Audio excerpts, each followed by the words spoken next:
ہوں جناب سردار بابر حسین صاحب کو۔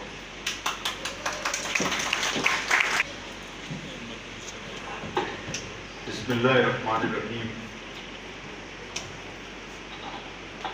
ایاک نعبد و ایاک نستعین انت مولانا فانصرنا علی القوم الکافرین۔ محترم عزت مآب صدر محفل چودھری خادم حسین صاحب، میرے جموں کشمیر یونائٹڈ موومنٹ کی ٹیم آپ کے سامنے تشریف فرما ہے، احباب کے کرام، صحافی جرنلسٹ حضرات، آپ سب کو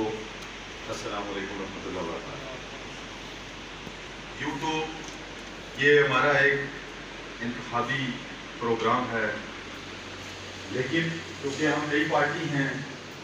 نئی جماعت ہیں، اور ایک سوال ہے کہ ہم کیوں ہیں، اس لیے ہم یہ چاہتے ہیں کہ ہم قوم کو، ریاست کی عوام کو یہ بات بتائیں کہ سیاست میں جموں کشمیر یونائٹڈ موومنٹ کی ضرورت کیوں پیش آئی۔ تو سب سے پہلے تو ہم اس لیے پالیٹکس میں آئے کہ امت مسلمہ پوری دنیا میں بکھری ہوئی ہے، فرقوں میں، علاقوں میں، برادریوں کے اندر۔ تو ہم نے کوشش کی کہ ہم یعنی یونائٹڈ موومنٹ تمام امت کو حرمت رسول علیہ السلام کے دفاع کے لیے یونائٹ کرے، اکٹھا کرے، اور ہمارا جو پہلا مقصد ہے جماعت بنانے کا وہ حرمت رسول علیہ السلام کا دفاع ہے۔ اس کے بعد ہم ریاست کے بسنے والے ہیں، ہم اپنی تحریک آزادی کشمیر سے تقریباً لا تعلق ہو چکے ہیں، اور ہمارے مقبوضہ کشمیر کے نوجوان، مائیں، بہنیں، بچے، خواتین و حضرات قربانیوں کا ایک سلسلہ گزشتہ 70 سال سے چلائے ہوئے ہیں۔ ہمارے آزاد کشمیر سے بے شمار نوجوان مقبوضہ کشمیر میں جا کر جام شہادت نوش کر چکے ہیں، اور ہمیں یہ فخر ہے کہ غازی شہزاد صاحب کی شکل میں ایک نوجوان ہمارے ساتھ بھی بیٹھا ہوا ہے۔ چونکہ تحریک آزادی کشمیر بھی اس چیز کی متقاضی ہے کہ میں، آپ سب، ہم تحریک کے ساتھ اسی طرح جڑ جائیں، اسی طرح اکٹھے ہو جائیں، سیاسی وابستگیوں سے ہٹ کر، برادریوں قبیلوں سے ہٹ کر، جغرافیائی تقسیم سے ہٹ کر 84,471 مربع میل کو آزادی کے سلوگن کے ساتھ یونائٹ کرنے کی، عوام کو اکٹھا کرنے کی، اور بھارتی جبر و استبداد سے مقبوضہ کشمیر کی آزادی کے لیے ہم سب یونائٹ ہو جائیں۔ ہمارے ایجنڈے میں یہ دوسرا ٹاسک اور ٹارگٹ ہے، اور یہ بھی ایک غیر سیاسی ٹاسک ہے۔ ہم اپنے آپ کو ایک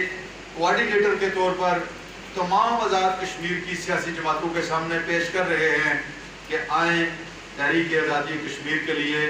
ہم سب مل کر آگے بڑھتے ہیں، اپنی تمام سیاسی ایفیلیشنز کو ایک سائٹ پر رکھتے ہوئے مودی کے خلاف ہم سب ایک ہو جائیں۔ اس لیے ہمارا نام یونائٹڈ موومنٹ ہے۔ اس کے بعد آپ سب اس چیز سے واقف ہیں، سب یہاں پر کوالیفائڈ لوگ بیٹھے ہیں، میرے میڈیا کے دوست سب سے زیادہ ہیں، اور میڈیا کسی بھی سوسائٹی کی زبان اور آنکھ ہوتا ہے۔ تو میرے میڈیا کے دوستوں سے گزارش کروں گا کہ ہمارے ہیروز، ہمارے وہ شہداء ہیں، وہ نوجوان شہداء ہیں، وہ نوجوان مجاہدین ہیں جنہوں نے مقبوضہ کشمیر میں جا کر اپنی جان آفرین کی سپرد کی، اور وہ آج اللہ پاک کی جنتوں میں ایک بہترین زندگی گزار رہے ہیں۔ اللہ پاک کے ہاں سے ہر شہید رزق پاتا ہے، بے شک اللہ نے فرمایا کہ میں اور آپ اس کا شعور نہیں رکھتے۔ وہ خود کامیاب ہو چکے ہیں، لیکن اس دنیا میں اور آپ ان کے مشن کو لے کر کتنا آگے بڑھ رہے ہیں، اور ہمارے وہ شہداء جو